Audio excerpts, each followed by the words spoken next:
Acadia National Park, Day 5, July 20, 2014, Sunday. I got up at 7:30 a.m. just like yesterday. I quickly put myself together and once again, without shaving, hit the road. The first bigger town on the road is the city of Brunswick, about 15 miles away. Hopefully I can get a breakfast and coffee there. It is early on Sunday morning and half of the city is still either sleeping or in church. I couldn't find any breakfast joint. The only place that came across is the food store. I will spend the next several days in nature and my food supplies need some restocking. Even the cashier inside the store doesn't know any open breakfast joint. She is new in town.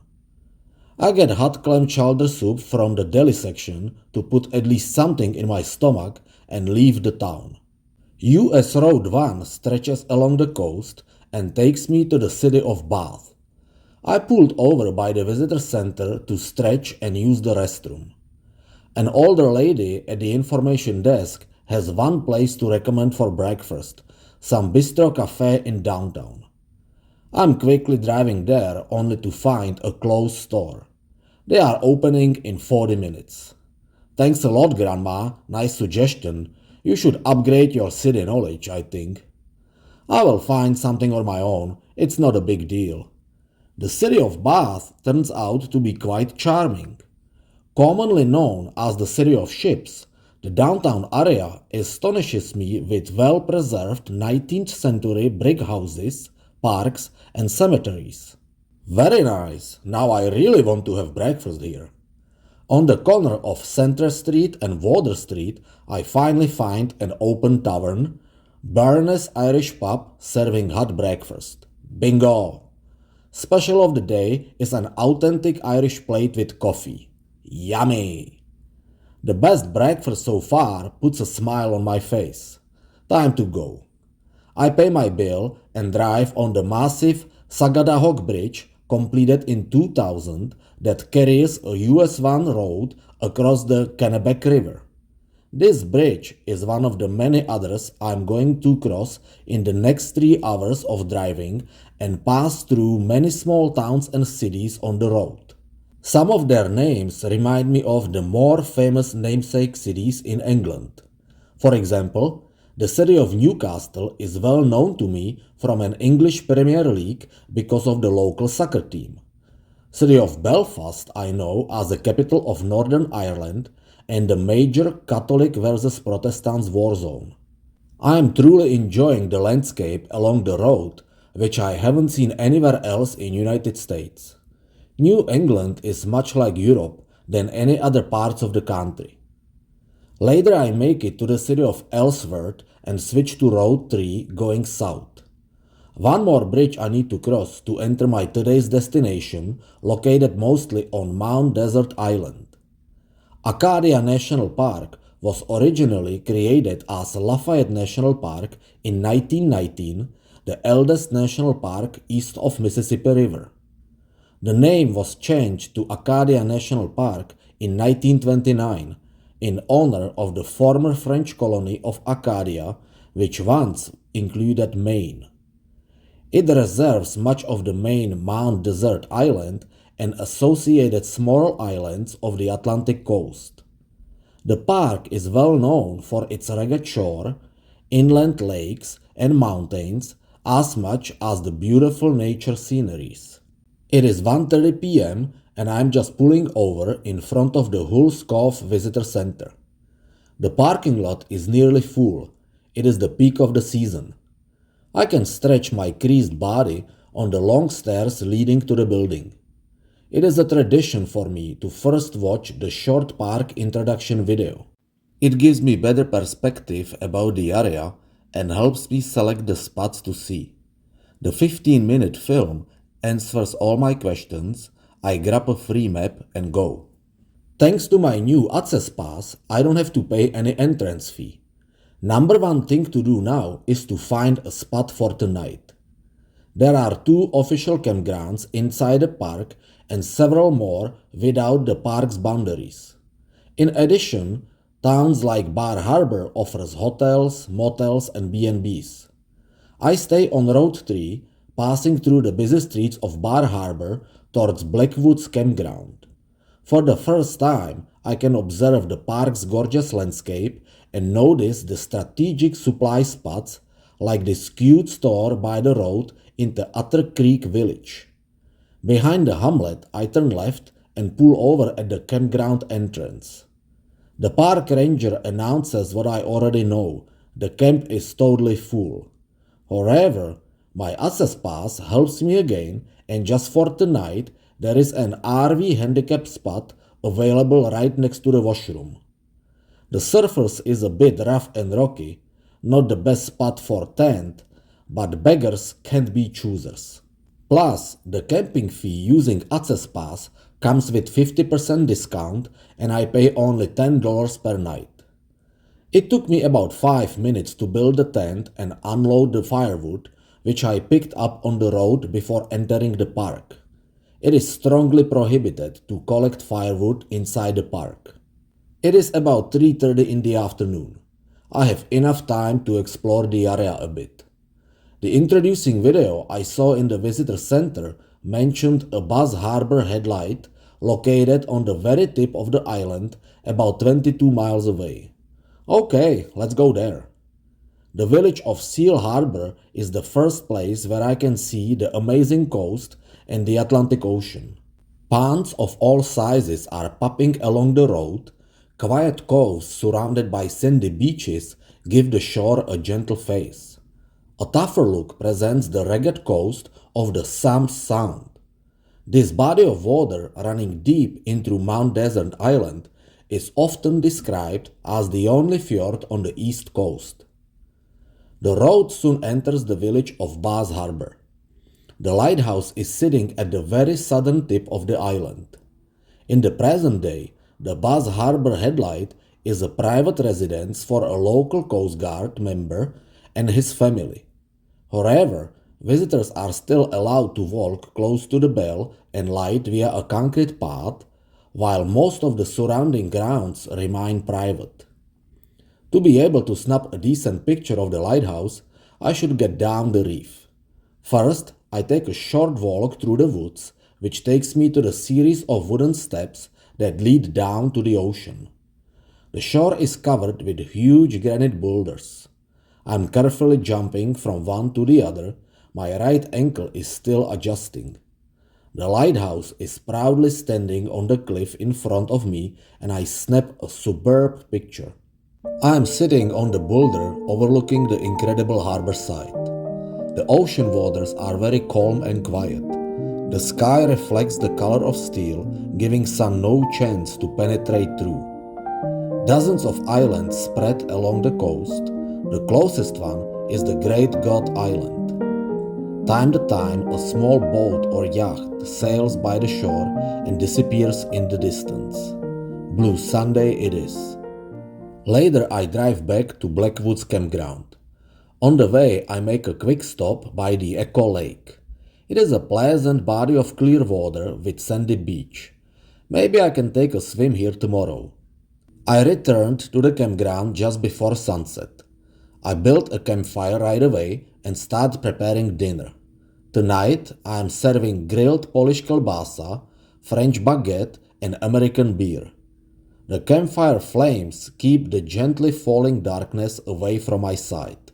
I am sitting in my comfortable folding chair writing a diary. This was a physically an easy day. For tomorrow, I have planned a real test of my strength and endurance. I should go sleep now. It is a warm summer evening. There is no need to dress for the night. I disappear in my sleeping bag and leisurely walk the shortest way to Happyville. Back in hiking. Day 6, July 21st, 2014, Monday. I wake up early in the morning before the alarm clock goes off. Ty vole, this was a quite painful night. I kept waking up and turning from side to side. My body still seems to be a bit fragile after spending 2 months in the hospital bed. The rough and rocky ground was too hard for my thin ground sheet to give me a comfortable sleep. By 7 a.m., I am up for good. There is one major thing I must do right now to secure this spot for one more night. The park ranger told me yesterday to be at the entrance office before 8 a.m. to have at least some chance to obtain the spot. My chances are suddenly far too little as I see a crowd of people already waiting in front of the office for the same reason, unless I get lucky again. I don't even slow down driving and just keep going to the store I noticed yesterday in Otter Creek Village. It doesn't make much sense to be waiting for Godot without a cup of coffee in my hand. The store opened at 7. I get a freshly made cup and return to the line in front of the camp office. The captivating smell of my hot beverage turns out to be a very handy tool for starting to chit-chat with other campers, like a young couple from New Jersey, elder lady from New York, or a huge guy from Georgia. The park rangers are coming shortly. The moment of truth is here. I'm about 7th or 8th in the line. Just like I was expecting, the available spots for today were gone in less than 5 minutes. But not for me. Luckily, I am the only handicapped guy here, which means I can keep my existing spot for one more night. Great. I pay $10 fee right away and get back to my spot. For breakfast, I scrambled 3 eggs served with a small leftover bite of French baguette. After the meal, I put on my hiking outfits and shoes. I am good to go. I am driving down Road 3 to the north for about 3 miles to the Tarn, an inland nature pond. This is the starting point for many hiking paths. I take the one to the top of Cadillac Mountain. From here, it is a relatively short hike, about 5 miles both ways, although steep and difficult, certain parts even strenuous.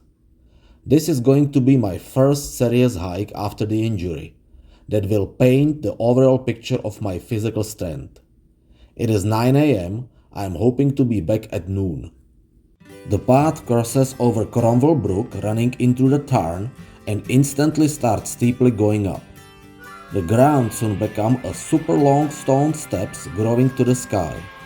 At certain spots I am scrambling up iron pythons and ladders and sneaking between the huge granite boulders. Soon I break the sweat, soaking into bandana tied around my forehead. I have to take a short break and drink some water. Well, so far so good.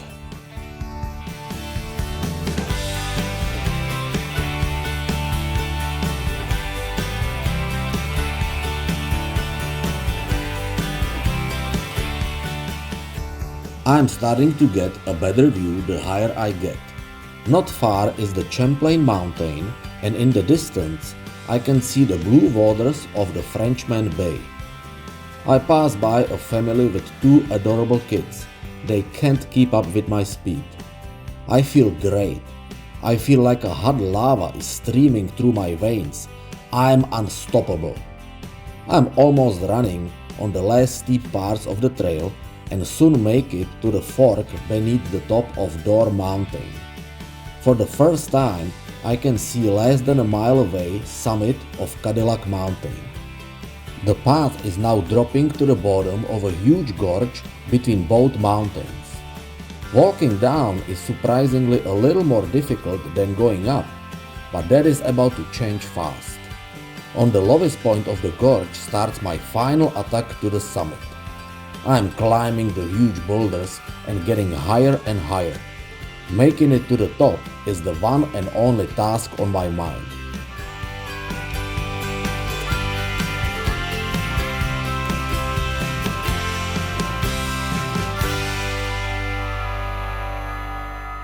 The Cadillac Mountain, at 1,530 feet, is the highest point along the North Atlantic seaboard.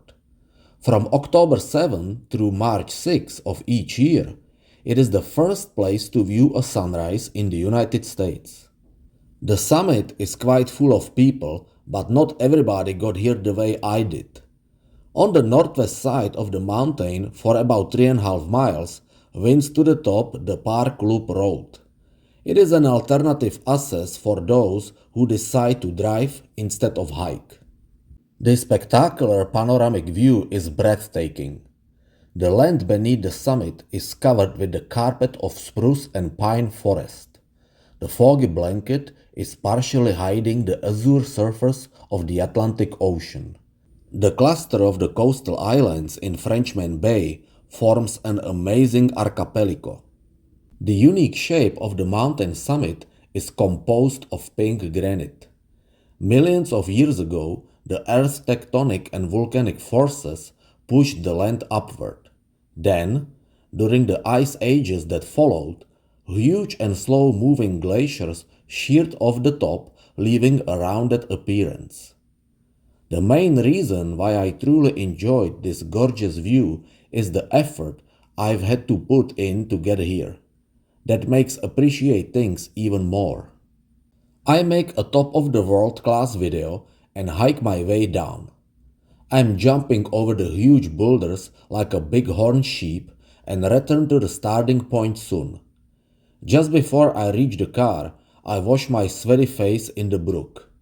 The cold water feels great and refreshing. The inside of my car feels exactly opposite, more like a greenhouse. I open all doors to air it out. The time is noon on the dot. I made it in 3 hours. Mission accomplished. I am officially back in hiking business. I could grab lunch. The apple I just ate made me even more hungry. The cute store in Otter Creek Village comes in handy again, and I order ham and cheese sandwich with coffee. I'm sitting on the covered porch in the rocking chair, eating my lunch and checking the map. It is a beautiful sunny afternoon, the right kind of weather for the scenic ride. The Park Loop Road is for the length of 27 miles, cutting through the park connecting the lakes, mountains and seashore. Sounds great, and later I could take a swim. The connector to the loop starts near Seal Harbor Village and the traffic is quite busy. I make a short stop on the vista above Eagle Lake and take a moment to appreciate another stunning view and silence of the surrounding wilderness. The road soon become a one-way traffic. The next break is at the Schooner Head overlook on the ocean shore. There is an observation deck on the edge of the totally packed parking lot. I notice car plates from all over the country. One is also from Maryland. Most of the visitors, including myself, walk down the short path ending at the base of the overlook. Schooner Head is not part of Acadia National Park. It is privately owned land on which sits several cottages. One of them, with a grey roof and lots of windows, is situated on the top of the cliff and it is easily spotted to the left as one faces the bay. The name Schooner Head comes from a rock coloration on the vertical surface of the head that resembles a schooner under the right lighting conditions. Not far from the shore is a small island called Egg Rock carrying a still active lighthouse that emits a pulsing red light. Another hidden gem most people probably don't know about is the Anomone Cave located at the base of the overlook. This cave is not currently identified on the park map or other literature in order to protect the delicate environment of the cave. The cave is home to various sea creatures, including sea anemones. Probably the most popular spot on this side of the island is Sand Beach, a couple miles down the road. Sand Beach is a gorgeous 290-yard-long beach nestled between the granite mountains and rocky shores. Thousands of years of pounding surf created a beach that is largely covered with unique scent of shell fragments. The ocean temperature rarely exceeds 55 degrees in the summer, and the water contains approximately half a cup of salt per gallon. Like I said, this is a very popular place, and trying to find a parking spot is truly mission impossible. No big deal, I am planning to take a swim somewhere else anyway. The next point of interest is not far, and this time there is an open parking spot. Thunder Hall is the place to experience the thunder of the sea against the rocky shores. It is a small inlet naturally curved out of the rocks where the waves roll in through. At the end of this inlet, down low, is a small cavern where, when the rush of the waves arrive, air and water is forced out like a clap of distant thunder. Water may splash into the air as high as 40 feet with a roar. I am leaning against the galvanized rails on the deck directly above the Thunder Hall. Thousands of years lasting craving of the Atlantic Ocean's hungry waves ate up a slim inlet into the shore. Unfortunately, the ocean is not hungry right now, and the waves are too small and too lazy to create a thunder sound or to splash over the anticipated spectators. Well, maybe next time. I can see that the otter is a very popular animal in the park, and Otter Creek Village is not the only place named after this water beast. Further on the loop, I pass by the Otter Cliff, then the Otter Point, and right after the Otter Cove. I finished driving the entire loop. This was a very polite ride. The next plan is to spend the rest of the sunny afternoon at Echo Lake. It is a gorgeous freshwater body and spectacular setting with a maximum water depth of 66 feet. The beach has become the most popular freshwater swimming site on the island for locals and visitors, and I can see that on my own. I spread my blanket on the less crowded grass further away. The lake water is supposed to be warmer than the ocean, but it's still a little chilly. I take a long swim in the crystal clear water to relax and stretch my body. Swimming was recommended to me as a rehab procedure after the accident. Back in Maryland, I've been coming to the indoor aquatic center in my neighborhood for the past 2 months. I'm just chilling on the blanket. I have a moment to catch up with the news, and miraculously, there is a weak internet signal. Not much is going on in the soccer world right now. The players and teams are taking a summer break after the World Cup and getting ready for a new season starting in a couple weeks. Back in Czech Republic, we use a special term for this slow period when the press has not many events or news to write about. We call it a cucumber season. Today is my last night in Maine, and I couldn't leave this state without eating the local lobster specialty. I take off from the beach and drive to Southwest Harbor Village. Yesterday I noticed a cute lobster cantina by the road, and that's where I'm going to have my lobster dinner. The cantina is owned by a local fisherman. He does the fishing in the morning and his wife sells the catch in the afternoon. Mostly 1¼ pound lobsters are kept in the water tank to stay fresh before ending up on the dinner plate. I take a seat on the outside grassy patio and wait for my order to come. For $16, I get a generous portion of steamed lobster with corn on the cob, coleslaw, and naturally bucket of the drowned butter. The sun is going down, time to drive back to the campground. I still have some left firewood from last night, but I don't plan to stay by the campfire for long. Tomorrow is going to be a busy day. I managed to finish riding a journey just before the fire dies. The darkness quietly covered the entire camp, and I am getting ready for the night. Although the washroom is only a few steps away, I brush my teeth right next to the car. When I'm in the field, I can't kick those old army habits. Hopefully my body will toughen up a bit. Tonight I really need a good sleep. Live Free or Die, Day 7, July 22nd, 2014, Tuesday. I wake up before 6 a.m. My entire body is in pain. Ty vole, this is worse than last night. I'm getting out of here. I break the tent and pack my stuff while taking sandwich bites for breakfast. The camp is still sleeping. I'm the early bird today. I pass by the entrance office and turn right on Road 3. Just before entering the Otter Creek village, on the left side of the road is a public paid shower. Taking a hot shower is something I have been dreaming about for the past 2 days. The facility is well maintained, and except for the janitor lady, I am the only one here. The shower is coin operated. For $2.50, I get 3 minutes of running water, which is supposed to be hot. Yeah, right, hot water my ass. I suffer 3 long minutes in freezing cold shower that is not far from waterboarding torture. I'm up for good, but now I need to warm up. Hot coffee would work. The cute store in the village opens at 7. That's in 20 minutes.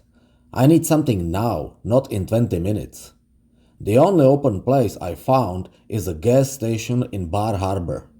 A cup of hot coffee instantly spread a pleasant warm feeling over my body, making me to not pay attention to the price of local expensive gasoline. The tank needed refill no matter what. There is some driving to do. I am heading down to Belfast on the same road as 2 days ago when I came here. That's Belfast in Maine, not Belfast in Northern Ireland. I turn to Acadia Highway towards the capital city Alberta, which I reach in about an hour. I don't plan to visit here, maybe some other time. I'm just bypassing the city, driving down on Interstate I-95 South. I appreciate the low traffic and the temperature 82 degrees is ideal. I pay twice the toll, which is not ideal, and finally get off the interstate. I continue driving on local roads over God's forgotten region through small towns and villages, woods, pastures, along a countless number of ponds and lakes. The biggest one is Sebago Lake, the deepest and second largest lake in Maine. The US Highway 302 runs all the way to Freiburg, the last city before the state line. I'm about to cross to the state I've already been 3 days ago, although only for 30 minutes. Today I am not just passing through, but I have some exploration to do. New Hampshire, nickname the Granite State, capital Concord, total area 9,349 square miles, ranked 46th. It is 5 minutes past noon, lunchtime. The Applebee's restaurant in North Conway comes at the right time. I wolf down light lunch and drive down the main street towards the hills. The city is well known as the gateway to the White Mountains. The White Mountains are a mountain range covering about a quarter of New Hampshire and a small portion of western Maine. Part of the northern Appalachian Mountains, they are the most rugged mountains in New England. Most of the area is public land, including the White Mountain National Forest and several state parks. The main feature of North Conway Historic Downtown is the 1874 Boston and Maine Railroad Station. The main terminal and surrounding property were restored after several years of hard work with many dedicated volunteers. Their goal was to preserve and share the New Hampshire railroading experience with future generations. The Conway Scenic Railroad is a heritage railway that operates over 2 historic railway roads. Line from North Conway to Conway and line from North Conway to Bartlett and back again. The visitors enjoy an old-fashioned ride as they journey on historic railroads in vintage passenger cars. The station complex has been listed on the National Register of Historic Places since 1979. Highway 302 sneaks between the hills to the north along Saco River. I'm feeling a little sleepy. 2 rough nights and hours of driving pays the price. I need to either stretch or take a nap. I'm pulling over by charming nature sanctuary on the right side of the road, formed by a small pond surrounded by a quiet tamarack grove. The ground is covered with a thick layer of dried out needles and a calm creek is running through. Stretching didn't help much from being sleepy, so nap it is. I lay straight on the ground and instantly fell asleep. The soft needles feel better than a hotel bed, and I slumber like a baby for 20 minutes. The grove is very peaceful. Nothing and nobody interrupts my righteous rest. A short nap really helped, and I can keep going. A number of small spots along the highway are ideal to pull over and discover the beautiful surroundings or take a hike across the mountains. During my homework research, I learned that there are many noteworthy waterfalls in the area, and later I would love to see at least one. For now, I am going to take 5 by the Saco River as I pull over to the side of the road. I am thoughtlessly locking the door and immediately realize that the keys stayed in the ignition inside the car. This never happened to me before. What I was thinking about. Now what? Luckily, the passenger door window is slightly rolled down. The gap seems wide enough for me to sneak my arm through and open the door. Pulling up the door lock is a little tricky task. My arm may be too short for that, but I managed to stretch every bone and muscle to full capacity and successfully open the door. Sweet. I didn't feel like busting the window or spending hours waiting for the AAA assistance. The car keys go in my pocket, just in case I fasten the button and walk to the river. Both banks and the riverbed are full of smooth boulders. I sit on one and wash my face in refreshing mountain water. That feels great. Next stop I make is on the Vista. From there, I have an amazing view of Mount Washington, the highest peak in the northeastern United States at the altitude of 6,288 feet. Before the arrival of the European settlers, for the indigenous people, the mountain was known as home of the Great Spirit. It is famous for dangerously erratic weather. On the afternoon of April 12, 1934, a weather observatory on the summit registered the record for the highest wind gust directly measured on the Earth's surface, 231 miles per hour. Mount Washington is also well known in the hikers community as a section of the popular Appalachian Trail. The rest of the fame goes to the historical Cache Railway, which is still in operation. The Mount Washington Cache Railway is the world's first mountain climbing cache railway since 1866. It uses a marsh rack system and either steam locomotives or biodiesel-powered locomotives to carry tourists to the top of the mountain. I take a picture of the mountain proudly standing in the distance. Hiking Mount Washington would be a real challenge for me. Hopefully one day I will, while being on the Appalachian Trail through hike. The highway crosses over Avalanche Brook and I turn left on Willie House Station Road. The paved road goes up the hill and ends up in a miniature parking lot that is completely full. I drive down a bit and park along the road. This is the starting point for a mile round-trip hike to Ripley Falls. I just change my shoes and start walking on the path, crossing an old railroad track and continue up to the woods. Soon I reach the waterfall. It is not the classical waterfall with the water falling over the brink. This is a beautiful 100-feet sheet of white water flowing over a smooth rock wall. The rock wall is at about a 60-degree angle, causing the rushing water to maintain contact with the rock during most of its descent. There is some activity on the top of the fall. A group of people is standing on the edge, preparing for a waterfall rappelling, the high adrenaline discipline. I am watching a teenage young girl tied up to the rope, slowly upsealing down the rock wall while getting showered by the waterfall. That looks exciting. It is an interesting way to become Spider-Woman and take care of personal hygiene and the laundry at the same time. Taking a scenic short hike like this was exactly what I've had on mind, to recognize the surrounding nature, its wild and unbounded landscape. Back on the road, I'm just passing through the ski resort Bretton Woods. That is the home of the fairy-like structure of Omni Mount Washington Resort. The historical and architectural significance of the hotel was recognized in 1986 with the National Historic Landmark designation.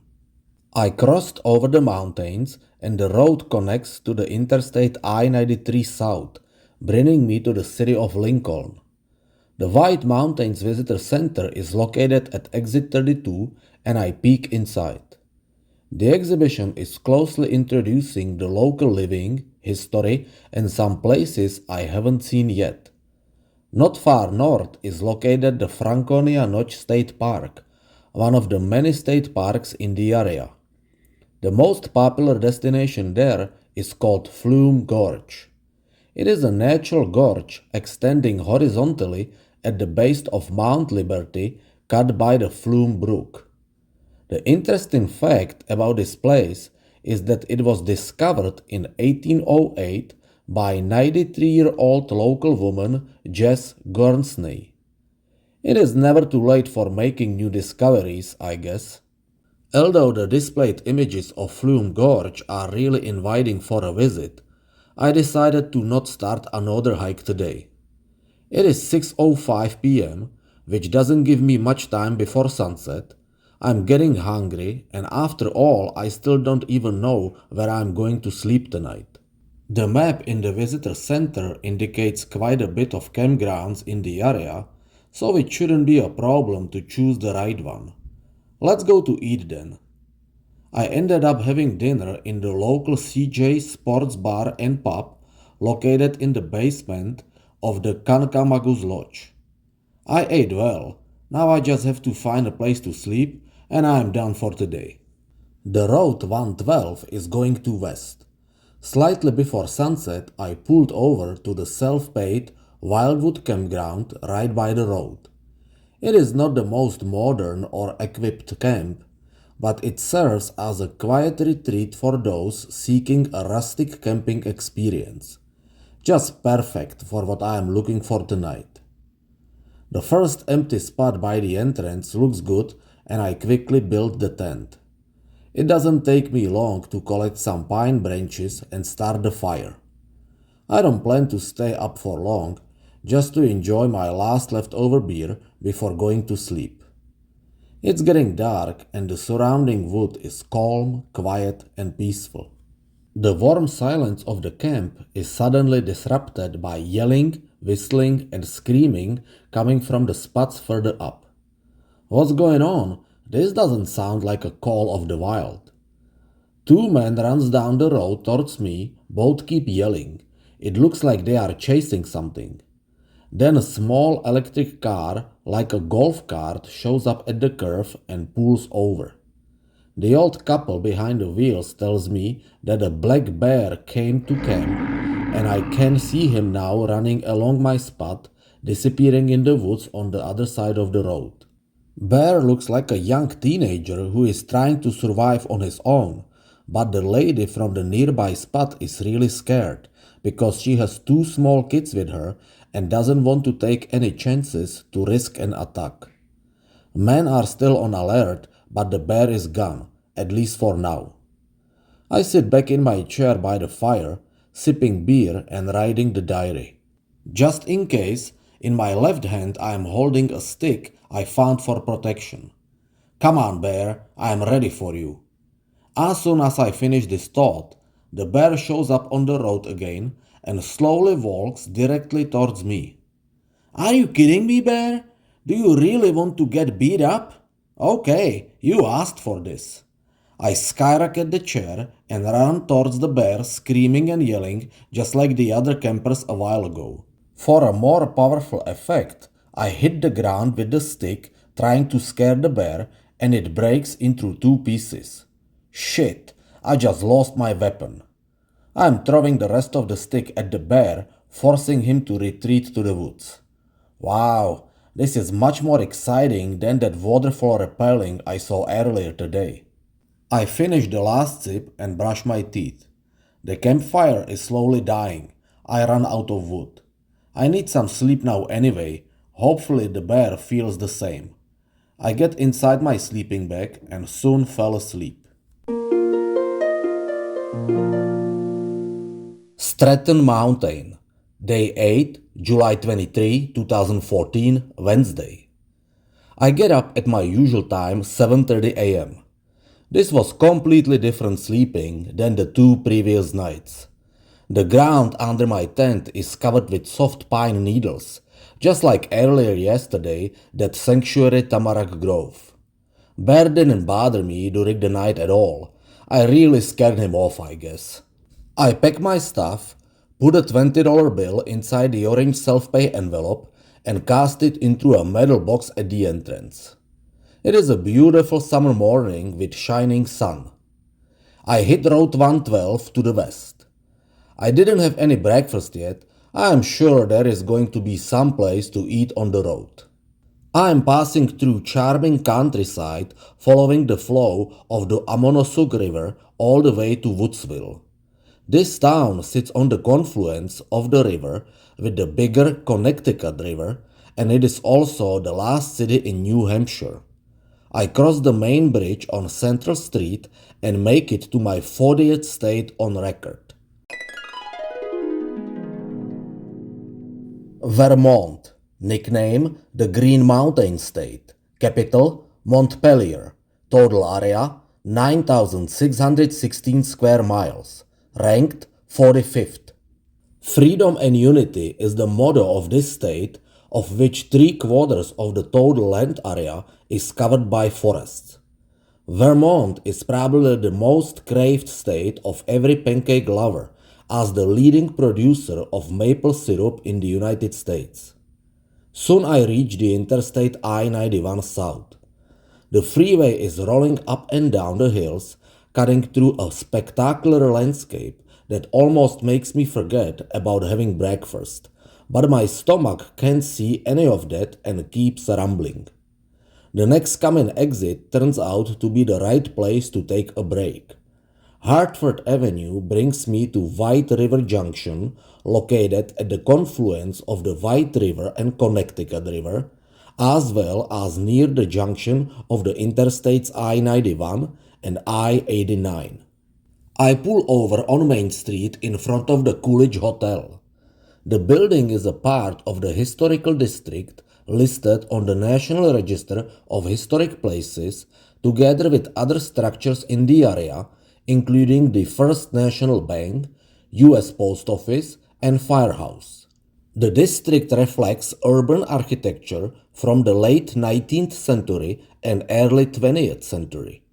The White River Junction Railroad Station across the street is a still active reminder of the history when the village played a major role in transportation as the most important railroad community in Vermont. Its importance diminished in the 1960s due to the interstate highway system. The hotel lobby presents a coffee shop furnished with old-fashioned leather love seats.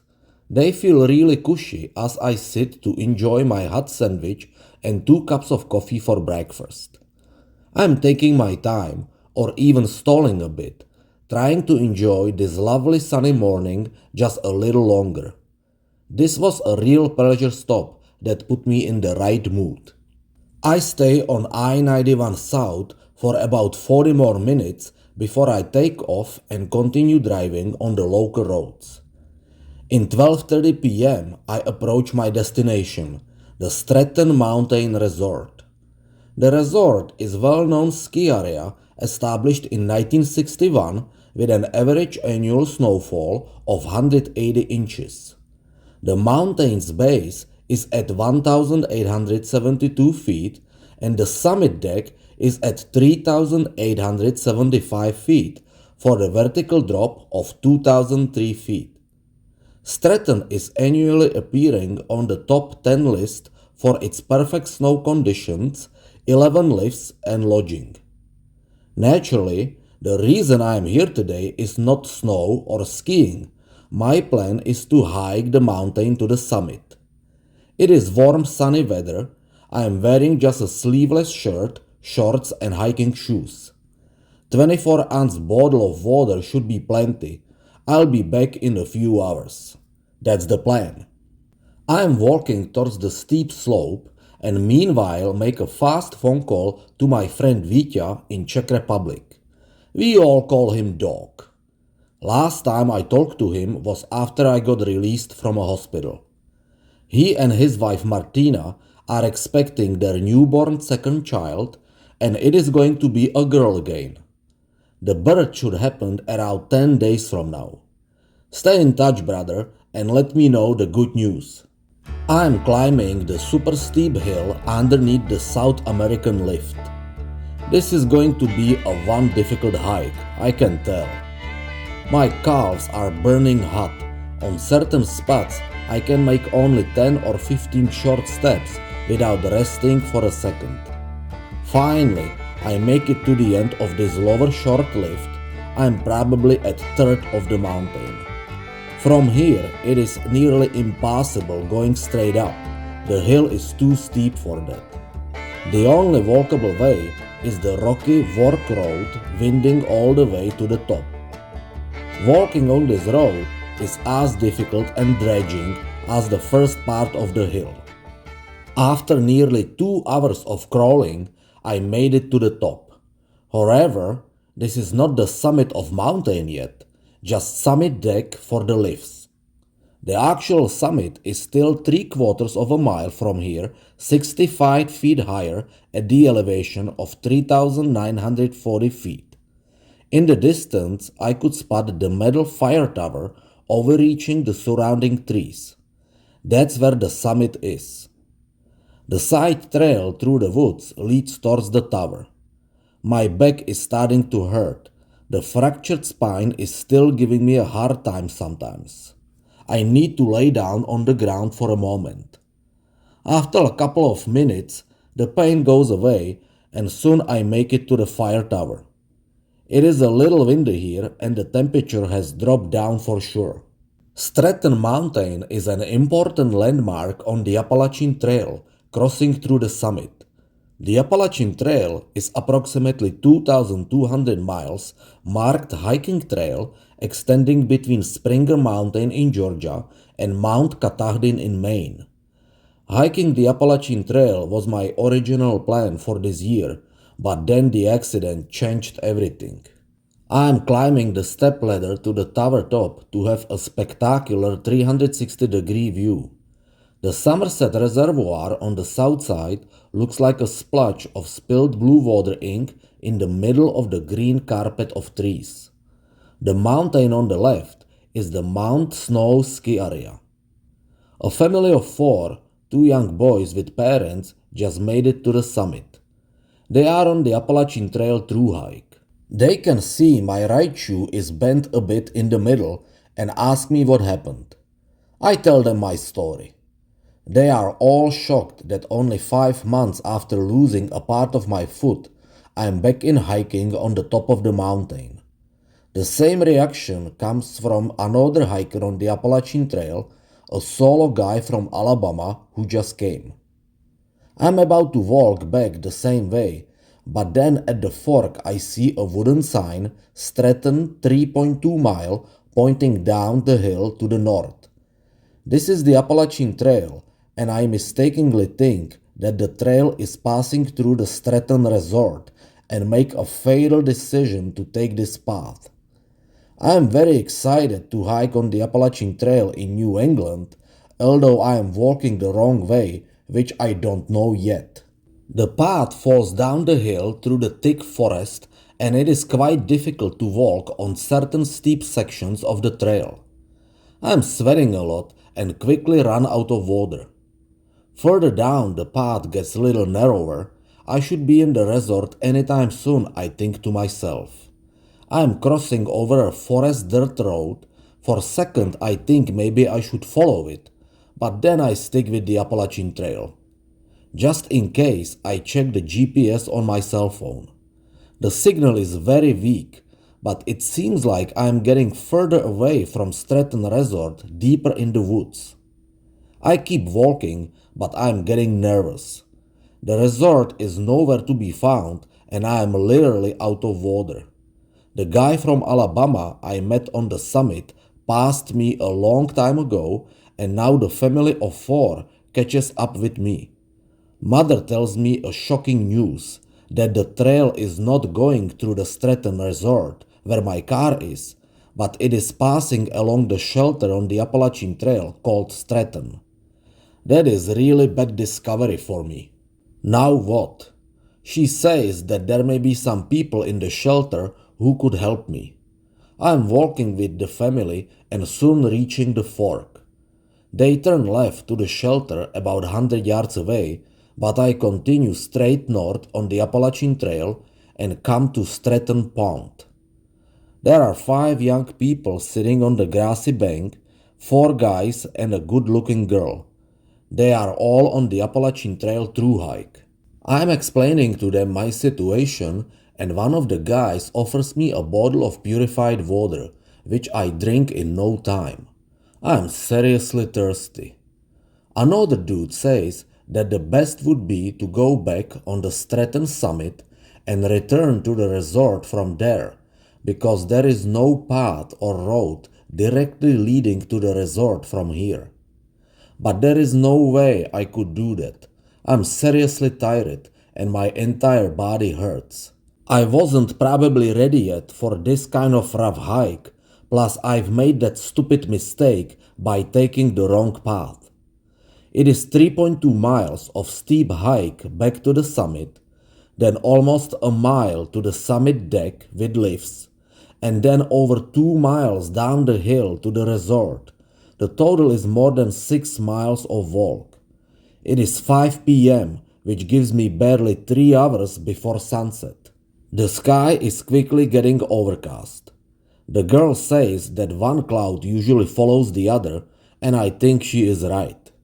This looks like rain is about to start anytime soon, and I have absolutely no protection or proper clothing to walk in the rain. Guys are getting ready to walk to the nearby shelter, and they ask me to stay there with them.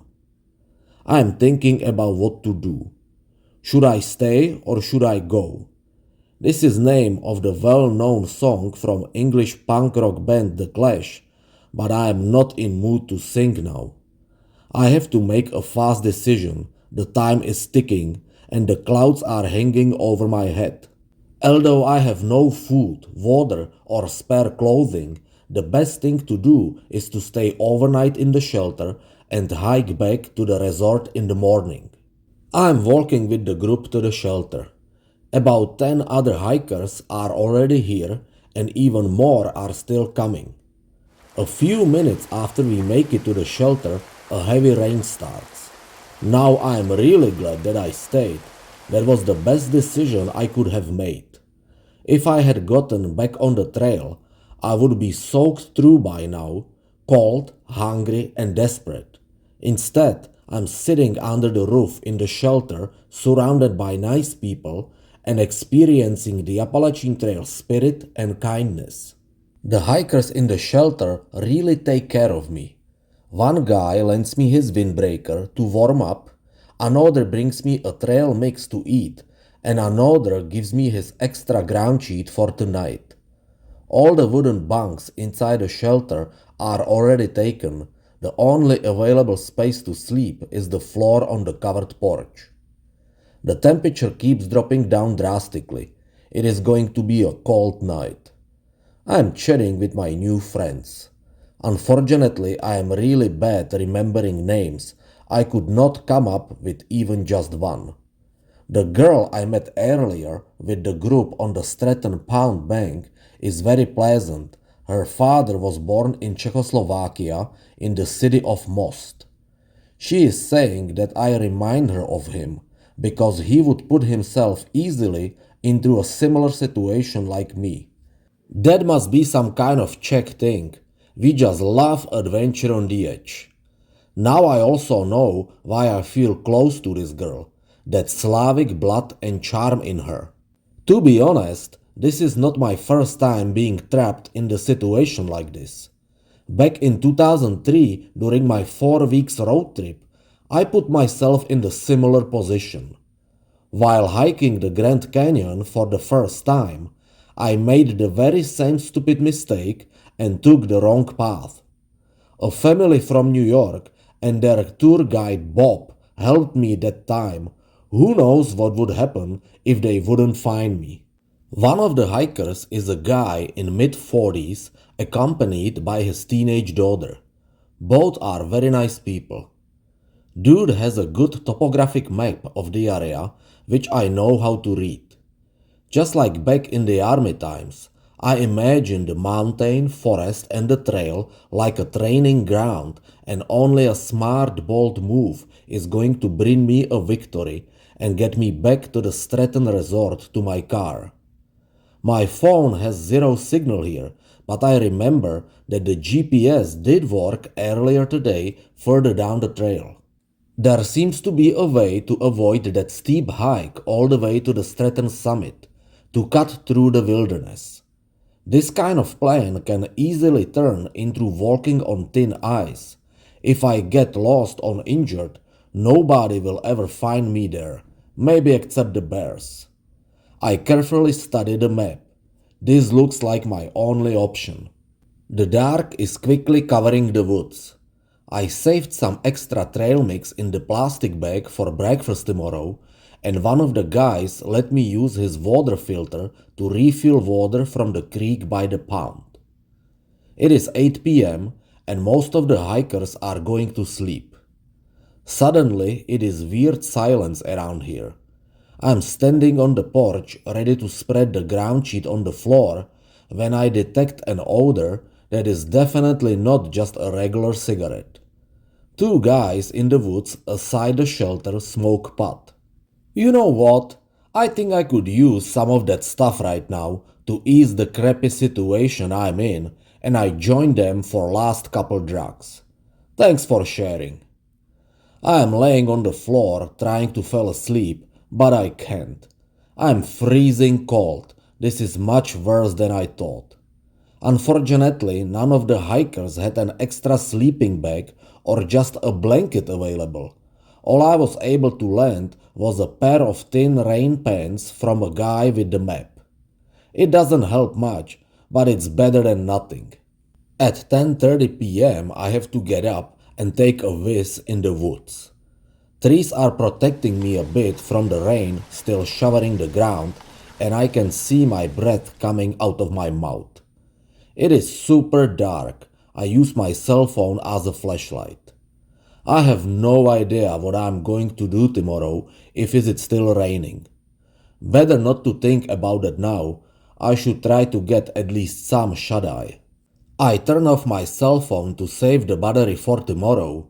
GPS is going to be a key tool to get me out of this mess. All the hikers are contentedly sleeping, and I'm trying my best to do the same. Eyes ahead. Niagara Falls, Day 9, July 24, 2014, Thursday. I struggled with sleep the entire night. Soon after the sunrise, cold air gets me up for good. I don't know what time it is, but that is not important. Much more crucial is that although it is freezing cold and the sky is overcast, there is no rain. Great, that's all I need.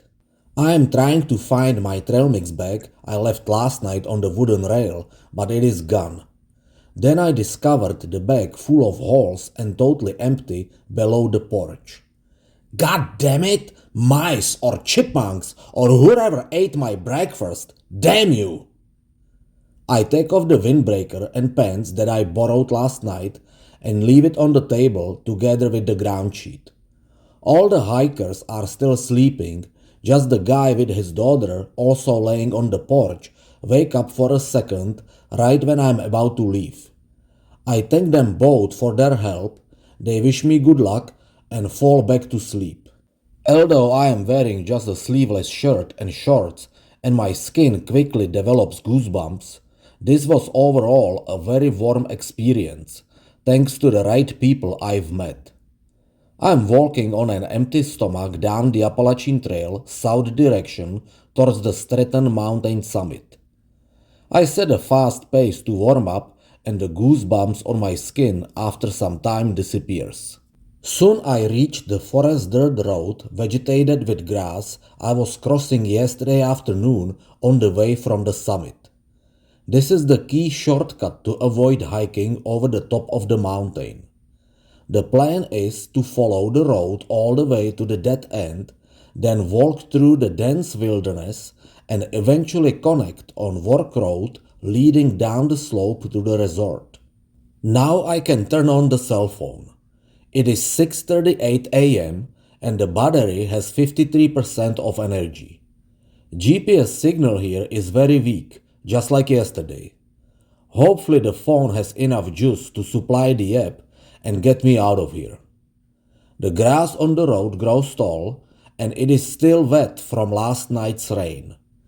It doesn't take long to soak my shoes, socks and shorts. My body temperature is switching from cold to hot like every minute. I must keep moving. The last thing I could need is to develop hypothermia. I am turning right at the fork and the road becomes just a slim path leading up towards the hill. The trees and shrubs are hanging over the trail, creating some kind of tunnel in the woods. The path runs to the dead-end glade. From here there is no more trail, just a very dense wild forest. I am making my way through the wilderness full of fallen logs, boulders, shrubs, ivies and ferns. The raindrops shower down from the trees, soaking the last dry spot of my clothing. A heavy fog is sitting over the rain, making the forest look seriously creepy and frightening. I am frequently checking GPS navigation. The signal goes on and off. The blue arrow is widely moving on the display from right to left. It is extremely difficult to stay on the designed course in this heavy terrain, where it is nearly impossible to walk just straight. Often I have to find my way between the trees, around rocks, and jump over fallen logs. Maybe I should not depend only on GPS that barely works.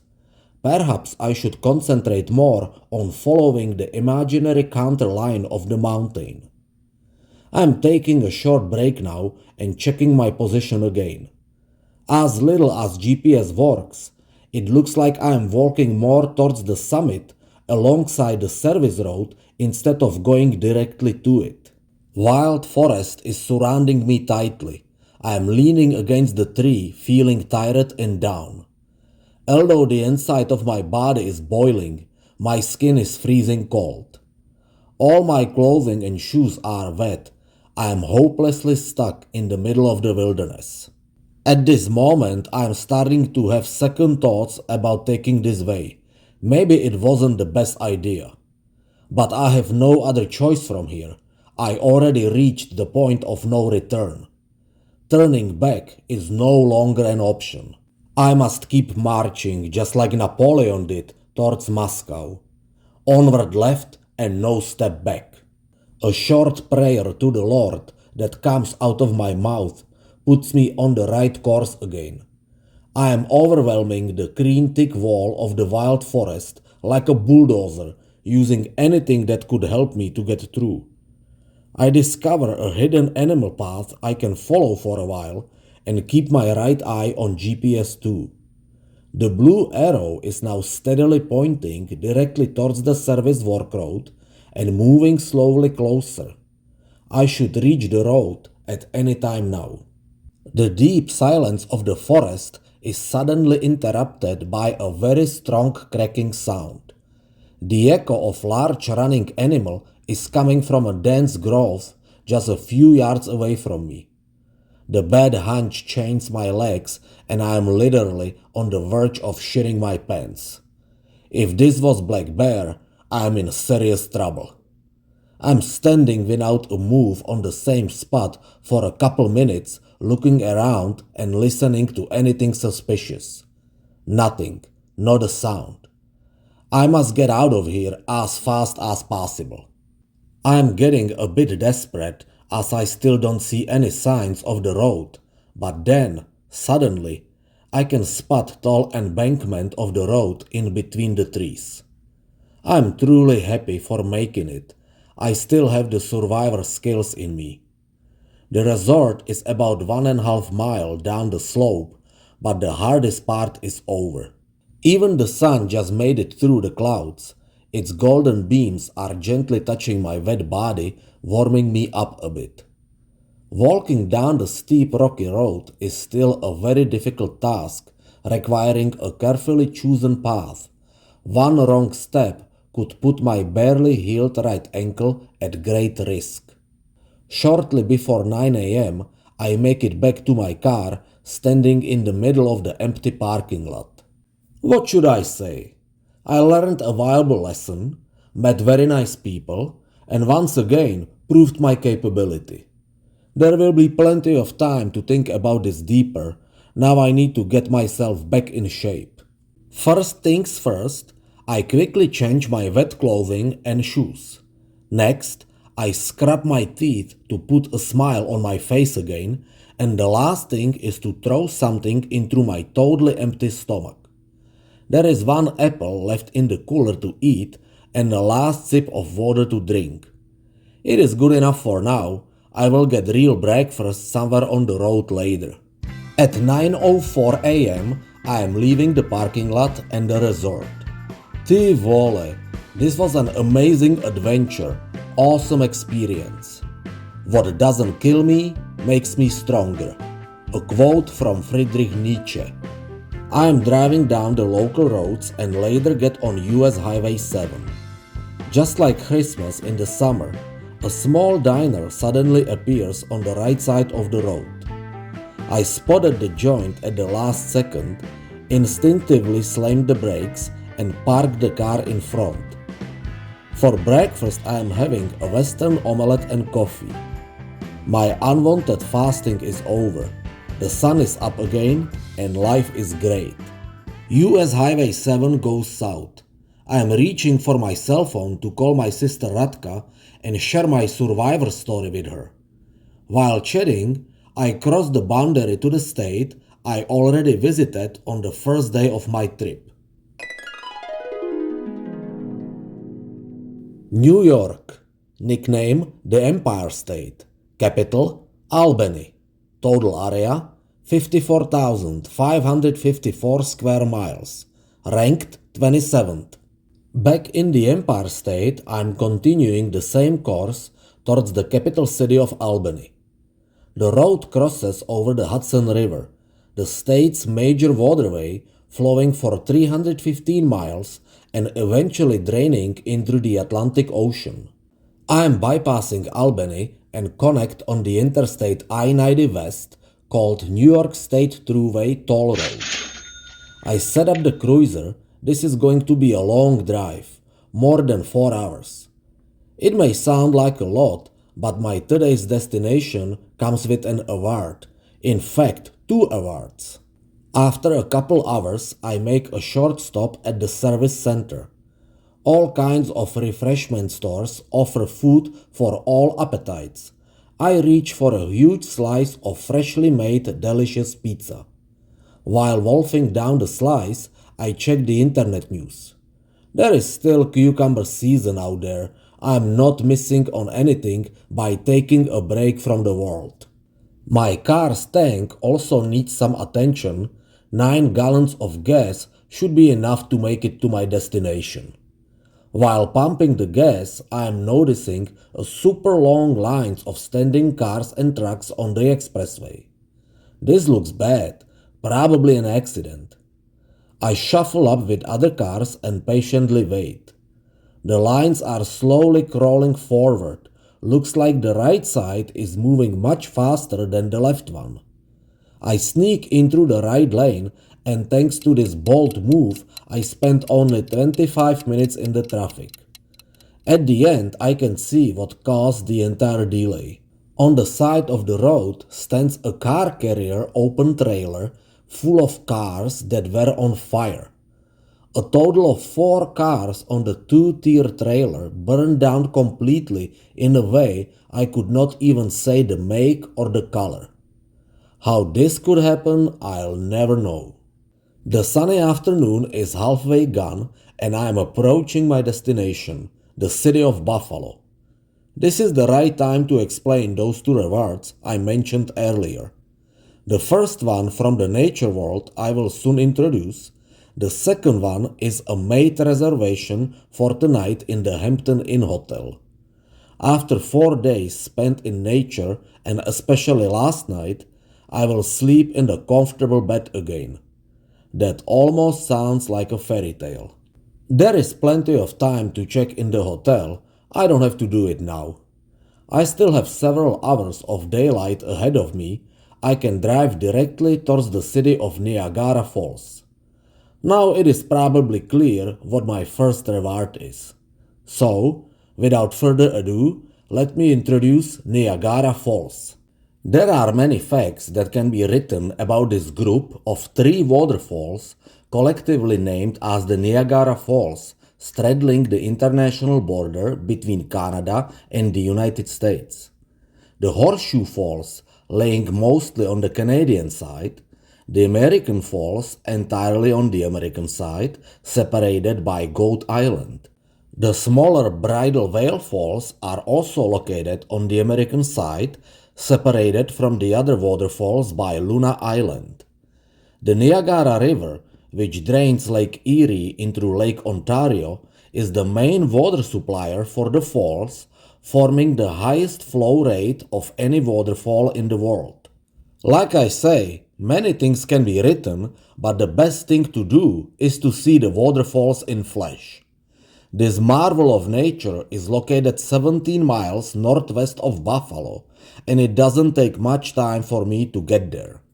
I parked the car by the Niagara Gorge Discovery Center on the Robert Moose Parkway to escape the crowd in the parking lot by the falls. From here, it is a pleasant 10-minute walk along Niagara River on the walkway that leads into Prospect Point. This is the prime viewing area for the American Falls, located in the heart of the Niagara Falls State Park. Prospect Point offers plenty of attractions that help to truly enjoy the memorable views. The observation tower promises visitors a unique perspective for viewing the falls. The admission fee is only $1. That's a great deal. For $1, I am having a $1 million view. The American Falls, together with the Bridal Veil Falls, loudly rumbles right in front of me, and in near distance I can see the Horseshoe Falls. The mainland of Canada is on the other side of the Niagara River, and the Rainbow Bridge connecting both countries is standing behind me. Wow! I take the tower elevator down to the base on the bottom of Niagara Gorge. The Maid of the Mist boat tour is starting its rides from here, taking the passengers past the American and Bridal Veil Falls, then into the dense mist of spray inside the curve of the Horseshoe Falls, and returns to the US landing. I am walking on the wet concrete path towards the American Falls. It is so noisy here. The roar of the falling water overpowers any other sounds. The path goes up the stairs, ending on the small deck literally within inches from the fall. Huge water masses are collapsing over the brink high above, making me feel like I am in the middle of a very powerful water world. I return to the observation deck and walk along the riverbank. From here I can watch the upper Niagara River rapids approaching the brink. Goat Island is on the other side, where the visitors can enjoy the look at the falls from a different perspective and perhaps visit its biggest attraction, the Cave of the Winds. I just received a text message from my new California friends I've met in Maine. Bart and Mike are asking how far I've made it on my trip. The best answer I could give is to send them the spectacular picture of the falls I took on the observation deck earlier. That should do. To be honest, I've always had mixed feelings about visiting this place. I saw the falls like a typical tourist trap with bunch of cheap attractions pulling money out of people's pockets. However, I'm proud to announce that I was wrong. This place is much more than I thought, and visiting here was a great adventure and experience. Later, I am taking the same road back towards Buffalo. The Hampton Inn Hotel is located on Genesee Street in the suburban city of Cheektowaga. I check in, put my stuff in the room, and wash up a bit. What a day! This morning I was stuck in the middle of Vermont's wilderness, being soaked wet, hungry and desperate, and only 10 hours later, after visiting one of the prime nature attractions in the country, I'm inside a hotel room 350 miles away, dressed in dry clothing and safe. I would not change my life for anything in the world. There is one little thing missing from perfection though: dinner. I need something solid and heavy. Forget about some salad or other crap. The place of my choice is the Old Country Store Crackle Barrel restaurant. I used to work for this company back in Arizona as my pilot job in the hospitality industry. I know this Crackle Barrel store located on the Transit Road very well. 4 years ago, we've had breakfast here with Redisa on our way from Phoenix to Boston. It seems like a century ago. Lots of things happened during that period. I don't want to go down memory lane. What is gone, and besides, the dinner just arrived. I have chicken noodle soup and roast beef with 3 sides: dumplings, mac and cheese, and turnip greens. That hit the spot. The last thing to do is to write the diary. Since my hotel doesn't provide a bar, the receptionist recommends a nearby hotel, the Hilton Garden Inn, that has a lounge. It is an easy 7-minute walk from here along Genesee Street. I am having a few cold ones at the bar while writing the journal for the past 2 days. It is 9:50 p.m.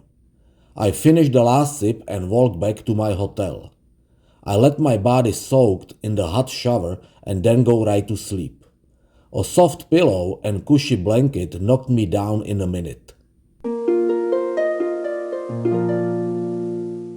Maple Leaf, Day 10, July 25, 2014, Friday.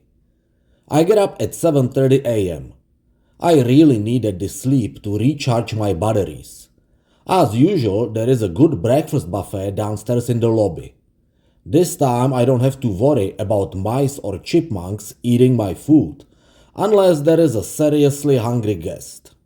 After breakfast, I have some errands to run.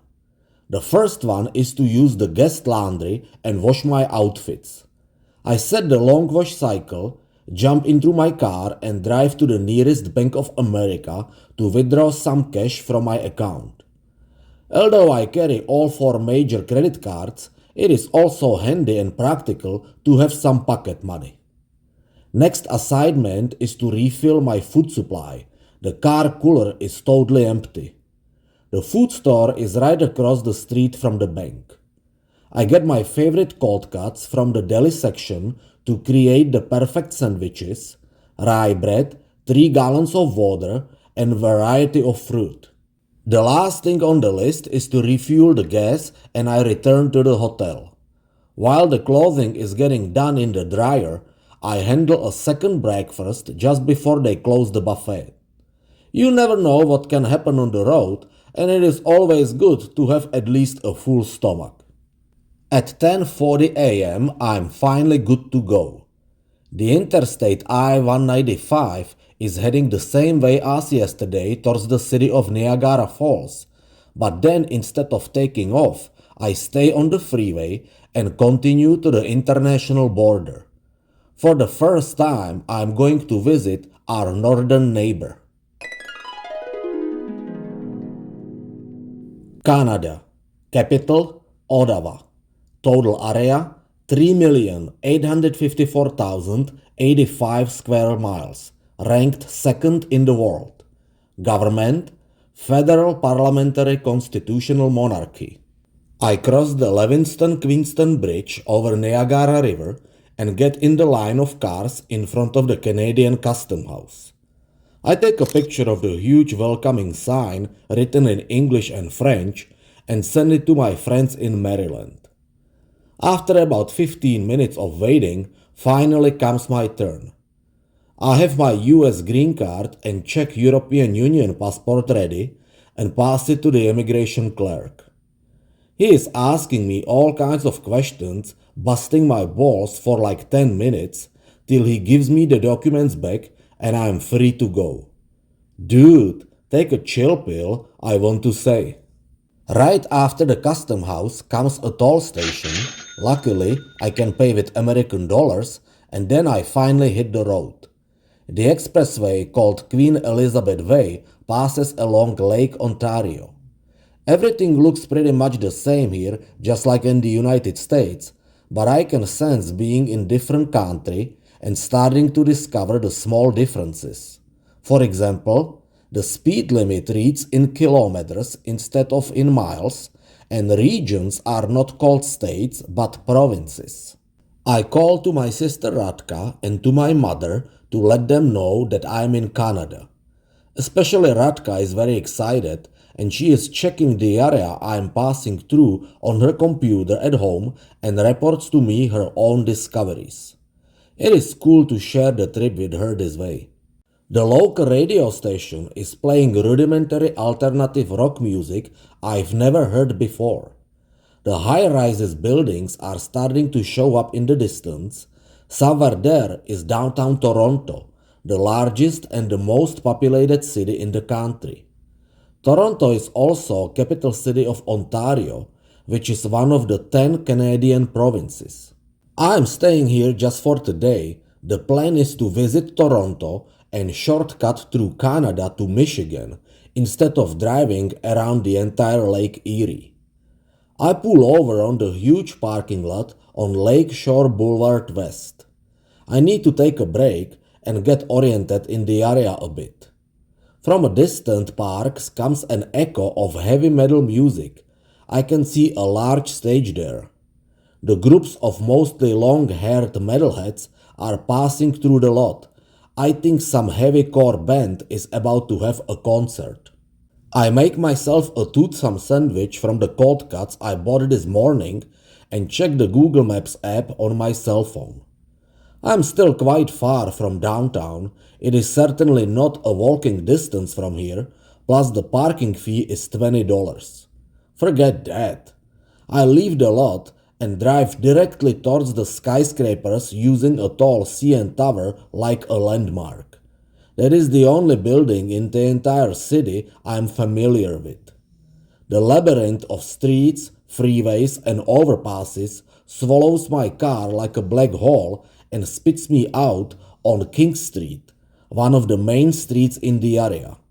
At the intersection with John Street is an underground garage. The parking fee is $15. The garage elevator brings me to the hallway of the Princess of Wales Theatre that leads back on King Street. First what I see is a line of bars, restaurants and cafes right across the street. Although I've just had a sandwich not long ago, I can take a warm lunch now. Without long hesitation, I'm walking in a place called Hey Lucy. Lunchtime is almost over. There are only a couple of guests sitting by the tables. I sit at the bar and I can't believe what I just see.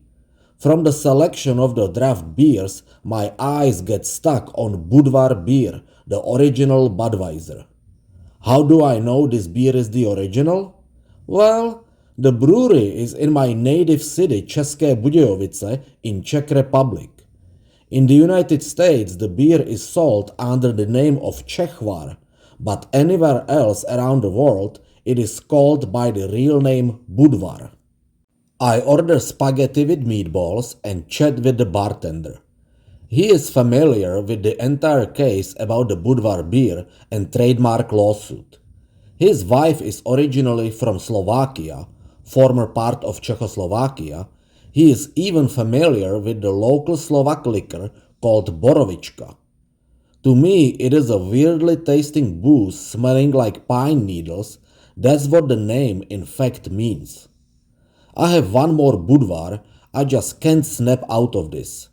I could choose any other place to eat, but I went directly to this one, just like I would know they have boudoir here. The bartender says that there are 3 or 4 other places in Toronto where they have boudoir on tap. The lunch was good, beer was even better. I'm in a great mood, now I can take a walking tour around the city. What I barely noticed before is the light rail trails in the middle of King Street. The old elegant single cabin trolley is just approaching the station on the corner. I recognize those. They used to have similar streetcars in Prague back in the 70s. I am walking down King Street to the west, cut through a narrow side street till I hit another street with the royal name, Queen Street. This area is part of the fashion and entertainment district, and it is my kind of neighborhood. A variety of liberal stores, bars, and bistros are edging both sides of the street, full of diverse crowds of people. It feels very pleasant here. I stop walking and just enjoy the unique atmosphere of the area while observing the street life and rush. I behold a gorgeous Asian brunette just getting on her Honda motorcycle parked by the curb while saying hi to her blonde Caucasian friend. She swiftly takes off the curb and her long hair elegantly flow in the air. Was this real or a scene from some romantic movie? Hot girl riding a motorcycle is every man's dream. On the other side of the street stands a tow truck at work. Some idiot parked the dark BMW with New York license plates right in front of the no parking sign. It takes only a couple of minutes for the tow truck driver to hook up the car and drive away with the haul. It is warm sunny afternoon and I could use a small refreshment break. I drop anchor in the Irish bar Fionn McCool's on Front Street West. This time I'm going to try a local beer while watching a rugby game on TV. It does not taste as good as the boudoir beer before, but it will do. A small urban park across the street brings me on the footbridge over the railroad tracks. On my right side is the Toronto's Blue Jay baseball stadium, and on my left side is proudly standing the signature icon of Toronto's skyline and one of the symbols of Canada. The CN Tower is 1,815.4 feet tall concrete structure completed in 1976. Although it lost its prerogative as the tallest freestanding structure and world's tallest tower in 2010, it remains the tallest standing structure in the Western Hemisphere and the 6th one in the world.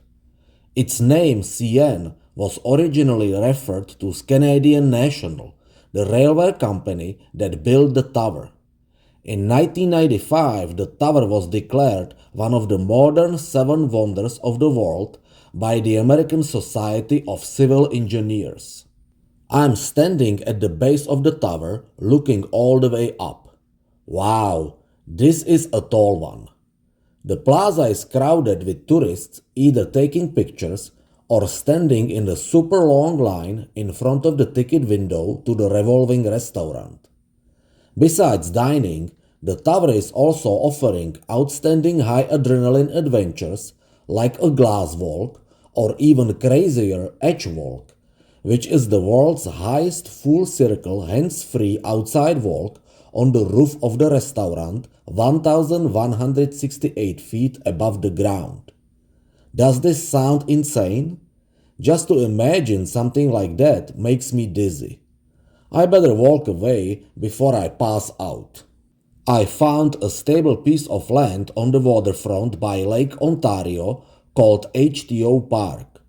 It is 6 acres publicly assessed place which incorporates elements of park, beach, and golf course. The park's standout feature is a sandpit that holds Muskoka chairs and enormous fixed yellow metal umbrellas. The green space is irrigated exclusively by lake water.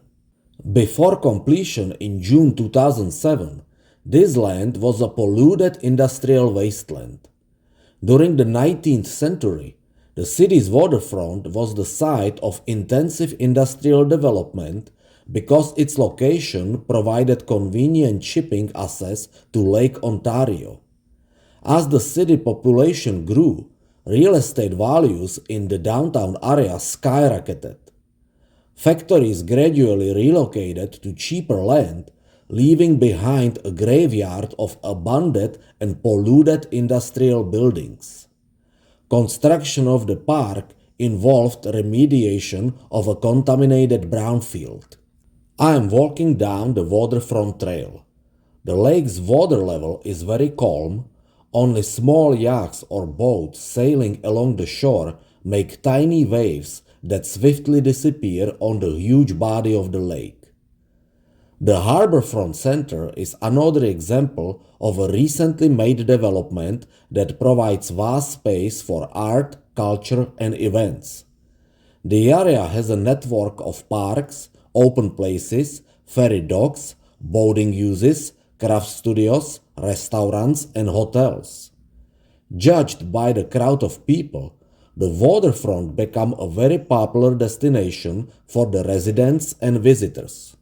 I leave the lake shore and take Bay Street back to the city center. At the intersection with the Front Street, I accidentally discover a Union subway station. I've had no idea that Toronto has an underground rail. This form of public transportation is for a city of this size vital. It was Canada's first subway system completed in 1954, and it has expanded to become largest and second busiest rapid transit rail network in the country. At the corner, I turn left onto Queen Street again. So far, this is my absolute favorite street in the city, and I walk down the section I haven't seen yet. The next coming block is featuring 3 stores that catch my attention. The first one is Cops Records, an independent LP records shop with thousands of vinyl albums. I remember those. During my childhood, this was together with cassettes the most popular music media at that time.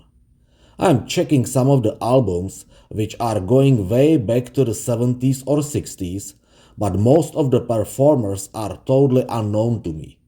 Right next door is the Condom Shack, the specialized boutique from a sex world.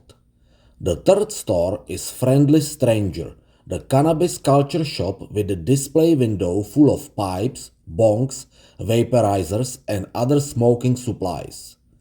Cool! 3 totally different stores standing on the same block.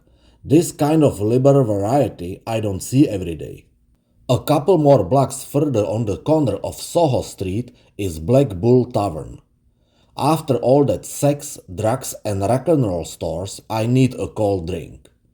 The outside patio is totally packed with people enjoying their cocktails, chatting, and the street's evening atmosphere. A bar seat has my name written all over it, and I order a local beer. Although it is Friday evening and it seems like the nightlife in the downtown area is just about to start, I still have plenty of driving on my plate. I'm returning to the United States tonight.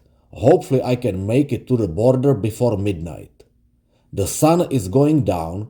Its inflamed blaze is changing colors of the entire city. It is 8 p.m. when I make it to the garage on John Street. The city of Toronto grabbed my interest, and so did Canada. There is a promising traveling plan slowly starting to form inside my head. I like it already. Be aware, Canada. After I conquer the 48 contiguous US states, you'll be the next. I'm driving on the Gardiner Expressway along Lake Ontario. The local radio stations are playing good old rock hits that keep me awake. I stay on the Interstate 403 and continue to the west, bypassing the city of Hamilton. Later I switch to Highway 401, and after 40 miles comes City of London that is trying to confuse me with the capital of England, but I know that I am still in Canada. At 11:15 p.m. I'm approaching Sarnia, the last city on the Canadian side.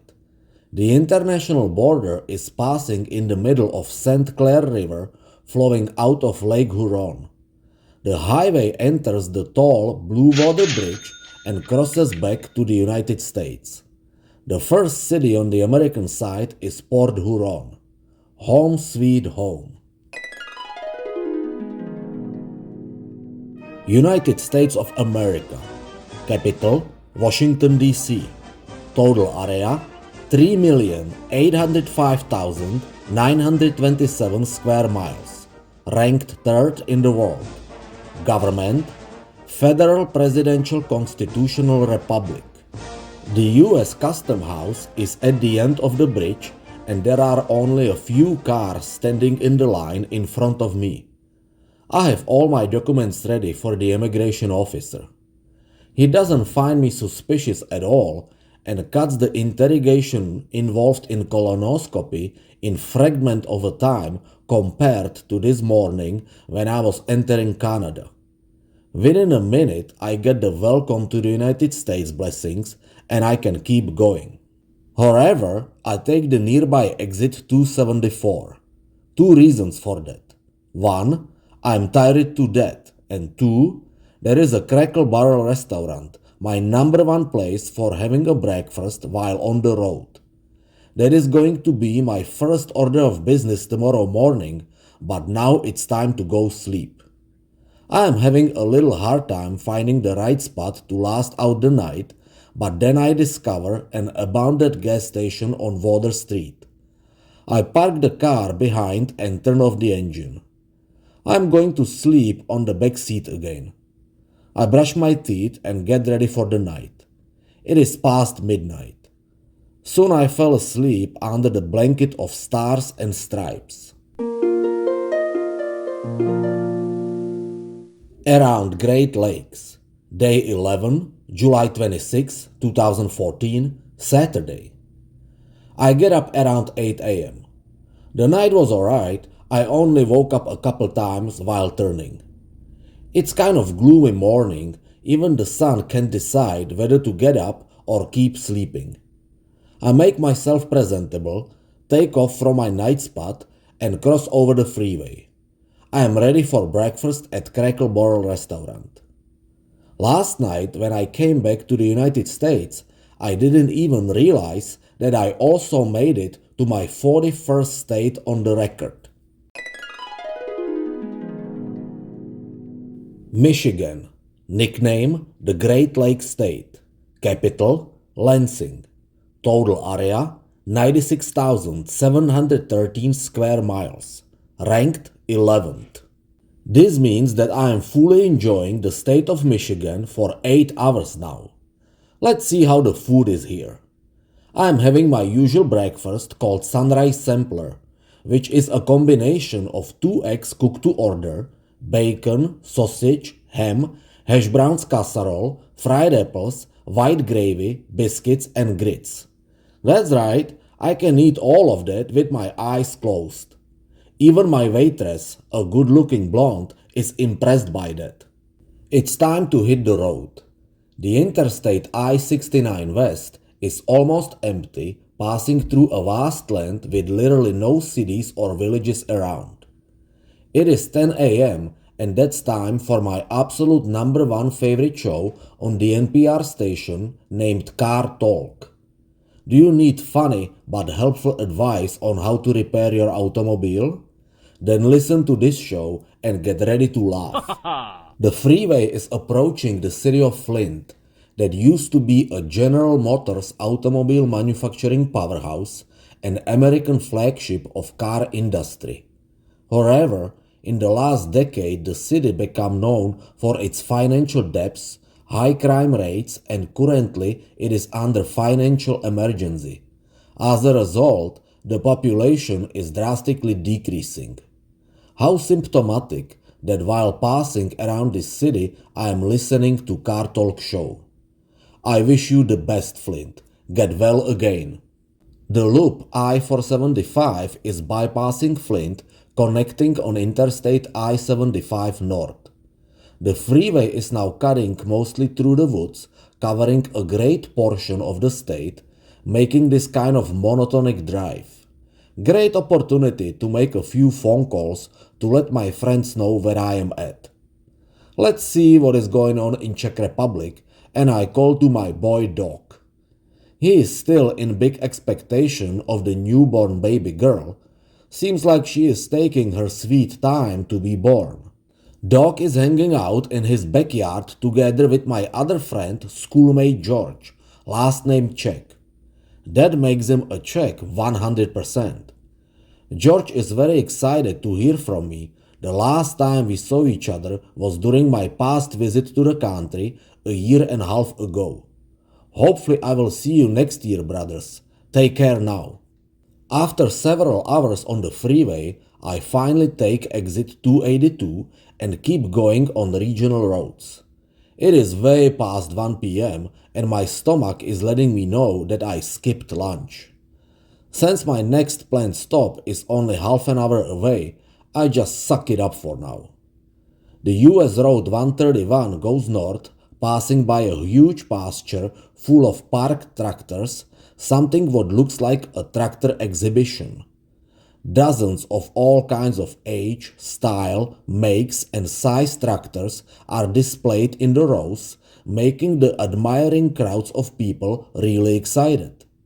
It looks kind of funny to me. I have never seen anything like that. In New York or Los Angeles, they have fashion shows. Here in Michigan, they have tractor shows. Why not? At 2 p.m., I'm approaching the city of Petoskey. The city is a coastal resort community located at Little Traverse Bay of Lake Michigan. I'm driving directly to the historical downtown and park the car on Michigan Street. That's the furthest I can get. The rest of the downtown is closed to traffic for the 2014 annual sidewalk sales. A variety of kiosks, food stands and stalls occupy the city center, offering their merchandise to the crowds of visitors and shoppers. Looks like I got in the right place at the right time without even knowing. Downtown Petoskey is one of the most treasured downtowns in the country with authentic charm and vitality that is unmatched by almost any city its size. Residents and tourists enjoy over 170 unique shops and fine restaurants in the famous Gaslight Shopping District. A shopping area for more than 100 years, this district is bursting with independent shops, boutiques, galleries, and streets lined with historic gaslights. My first order of business is without doubt finding a good place to eat because I'm seriously starving. East Lake Street is the location of the City Park Grill, the iconic Victorian-era pub featuring extra long, finely polished wooden bar.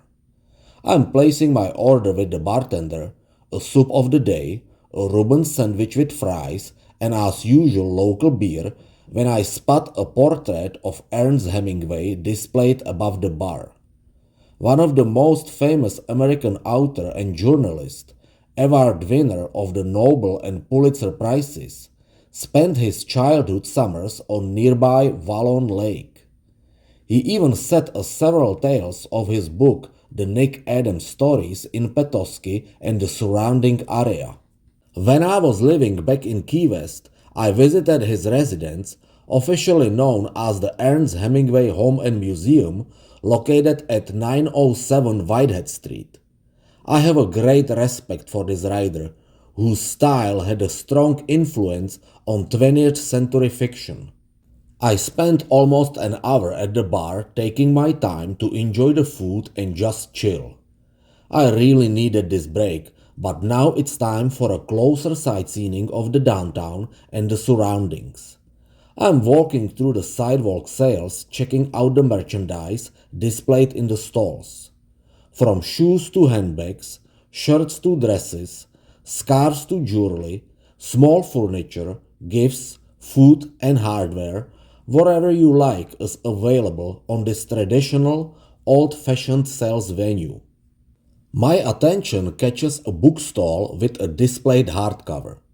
The front page features a picture of a guy with amputated legs replaced with prosthetics. The name of the book is Stronger by Jeff Bauman. This young man survived the Boston Marathon bombing in 2013 and wrote a story about it. I'm so glad that people like him exist, people who don't give up on life under any circumstances. 2 thumbs up, Jeff. I make it through the outside market and carry on via pedestrian tunnel to the marina located in Bayfront Park. The sky is overcast and it is pretty windy here by the lake. I am walking on the shore down the small footbridge over the mouth of Bear River to the Petoskey Bayfront breakwater. At the very end stands a small lighthouse. The waves in front of the pier are angry. The biggest ones break over the huge boulders, splashing water as far as they can reach. The lake's water level is much calmer behind the pier, closer to the marina, and although it is not really a hot day, there is a gang of teenagers diving off the levee. This small town is very charming, and it is certainly not a coincidence that the Smithsonian Magazine has ranked Petoskey number 6 on its list of 20 best small towns to visit in 2013. The magazine used data for cities with populations of less than 15,000 residents that have exceptional cultural blessings and heartwarming settings, where the air is a little fresher, the grass greener, and the pace gentler than in metropolitan America. I take a short drive around the residential neighborhood east of downtown. Different kinds of summer houses or small cottages, some of them built in the Victorian style, are edging both sides of the streets and together with the hardwood trees giving this area a very peaceful and calm atmosphere. It must be really nice to spend a summer here. I am leaving the city of Petoskey, driving along the bay on Route M119 to the north, which brings me to the city of Harbor Springs. This town is a starting point for the best ride in Michigan, called Tunnel of the Trees Scenic Heritage Road. It is one of the must-see attractions ranked among the most scenic roads in the entire country. The Tunnel of Trees is a 21-mile magical road along a spectacular bluff overlooking Lake Michigan, extending from Harbor Springs to Cross Village. Sneaking its way through the twists and turns of the Lake Michigan shoreline, the roadway meanders through oaks, maples, birch, and cedar woods leaning over the road, creating the image of traveling in the tunnel. To be able to fully describe how do I feel while driving through this poetic area would be nearly impossible, not just because my lack of proper English, but also because those feelings are simply too wonderful for words. It is something what is deep in people's souls, and to be able to understand, everyone should try to experience this ride on their own. However, what I can describe is some of the many historic markers and points of interest along the road where the visitors can combine the enjoyment of the natural beauties with unique shopping and dining experience and a rich historical lore. I will introduce a few, starting with Devil's Elbow, located in Friendship Township. It is known from the Ottawa Indians as the place where spirits live. Indian legend states that Devil's Elbow marks the location where the devil scooped out a giant hollow after Native Americans suffered a rampant plague. The original sign explains the eerie history. A flowing spring in this ravine was believed by Ottawa Indian bands to be the home of an evil spirit who haunted the locality during the hours of darkness.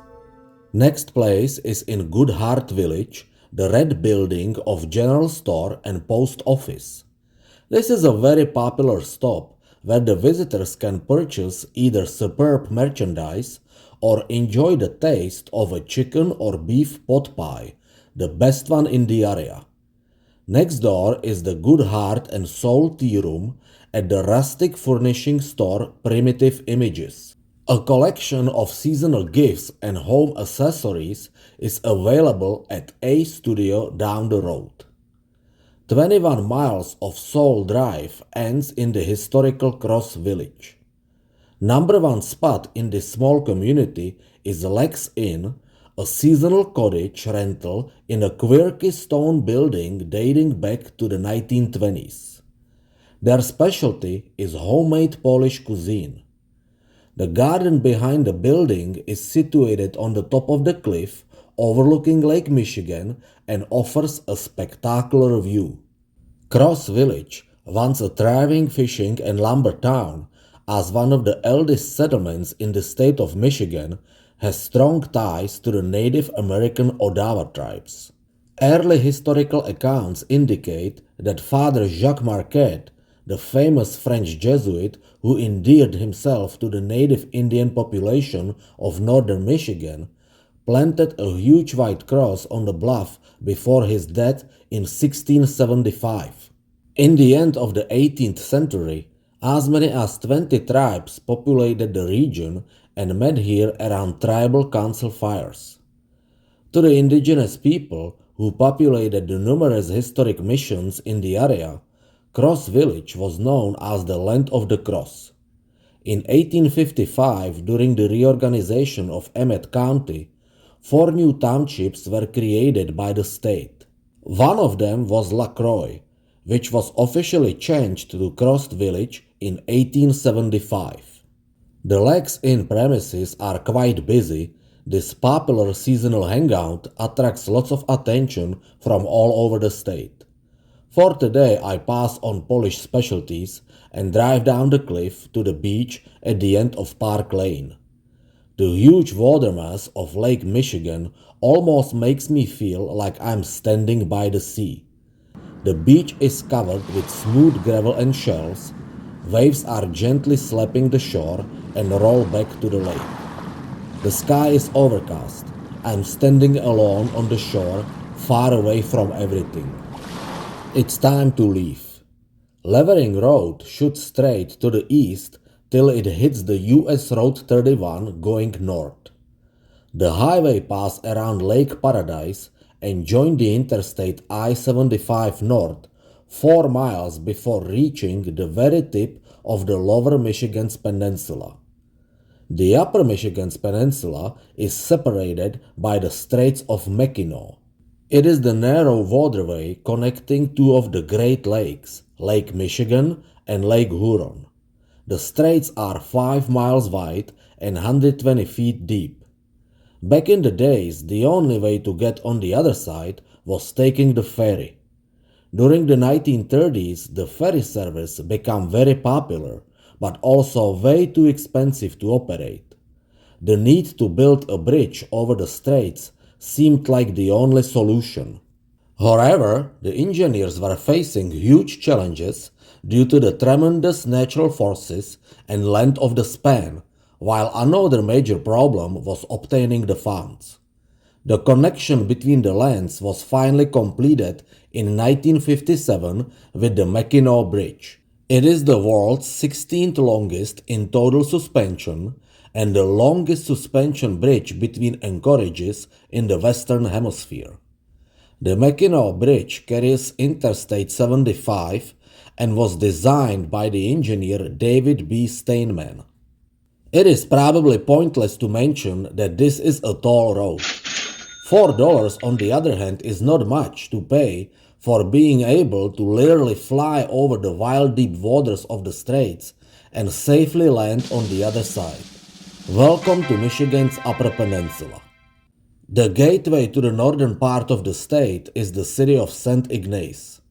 The main State Street runs along the shores of Lake Huron, surrounded by many local motels, B&Bs, bistros, bars and restaurants. I pull over in front of the Mackinac Grill and get a beer on a covered porch overlooking the marina and lake. The sunset is less than an hour away and I still haven't decided where I'm going to sleep tonight. It is a bit chilly up here. I would not want to sleep in the car again, but I didn't make any upfront reservation. I'm checking a few websites on my cell to see what the options are. There are several choices available. I'll decide on one later. For now, I'm taking a walk on the Petite Pier. At the end is 52 feet tall Wawatan Lighthouse, painted bright white with red accents. This classic lighthouse was originally located in Monroe, Michigan, some 300 miles down south on the shore of Lake Erie. In 2004, the lighthouse was put up for relocation, and the city of St. Ignace was the lucky recipient. The structure was struck in 5 pieces, and in June 2006, a crane resembled the tower on its new site. Wawatan Lighthouse takes its name from the railroad ferry SS Chief Wawatan, which operated and used this same dock from 1911 till 1984. Visible for more than 13 miles over Lake Huron, it is an official aid to navigation. It is even lit in the winter to guide snowmobiles across the frozen lake. It is time to get a room. A few blocks down State Street stands a historical colonial house inn operating as a B&B since 1947. The main building was constructed around 1870, and the motel annex has been added a century later. The house is listed on both the State Historic Preservation Office and the National Register of Historical Places. The main house contains 7 individually named rooms furnished in Victorian style. Unfortunately, those rooms are all taken. The only vacant room is in the motel annex, connected with the main building via beautiful wooden covered veranda. Also, breakfast is served for the guests in the main house only. I don't mind much. The elder receptionist, who turned out to be the owner, assures me that there are 2 places within walking distance that serve breakfast in the morning. He even gives me a very fair price of $69 plus tax per night. Deal. The guy says that there is going to be a firework over Lake Huron around 10 o'clock tonight. I should be able to see it from the inn. I quickly put my stuff in the room, and there is still plenty of time to take a walk along the marina. It is shortly after sunset, and I can feel the temperature is dropping down. It is going to be a cold night. Suddenly I'm standing in front of the Mackinac Grill again. What a pleasant surprise. I flush one more lager down and before 10 p.m. return to my room. The fireworks display is about to start. I take out a chair from my room and watch the entire show from the covered veranda. With the last sparks over Lake Huron, I move inside my warm-up room and take a hot shower. I am writing the diary while peeking at the TV documentary on the History Channel. Coincidentally, they are talking about the indigenous tribes in Michigan and archaeology excavations in the area. Later I set up the alarm on my cell for the usual time and soon fell asleep.